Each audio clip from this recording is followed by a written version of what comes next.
মুসা নবীর ভক্তরা, মুসা নবীর উম্মতেরা, মুসা নবীর কওমেরা তারা এক পর্যায়ে মুসা নবীকে ডেকে বলল, ও নবী মুসা আলাইহিস সালাম, সামনে লোহিত সাগর, পারাপারের জন্য কোনো ব্রিজ নেই, সেতু নেই, পোল নেই, নৌকা নেই, জাহাজ নেই, স্টিমার নেই, পেছনে ফেরাউনের গোষ্ঠী।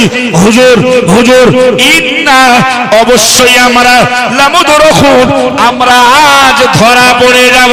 আমার আল্লাহর নবী মুসা কালিমুল্লাহ আলাইহিস সালাম আল্লাহর প্রতি ভরসা রাখে, আল্লাহর প্রতি বিশ্বাস রাখে। উনি এক বাক্যে বললেন, ওনার কওমের লোকেরা বলল, হুজুর অবশ্যই আমরা নিশ্চয়ই ধরা পড়ে যাব, আজ আর বাঁচার রাস্তা নাই। আল্লাহর নবী মুসা কালিমুল্লাহ আলাইহিস সালাম এক বিন্দু দেরি করলেন না, এক বিসর্গ বিলম্ব না করেই বললেন, কালা কাল্লা, কালা কাল্লা, কখনোই তা হতে পারে না, কখনোই তা হতে পারে না। কেন না?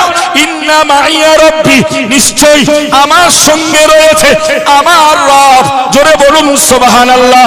সায়াহদিন, খুব শীঘ্রই তিনি আমাকে কোন রাস্তা দেখিয়ে দেবেন। আরো মন খুলে বলুন।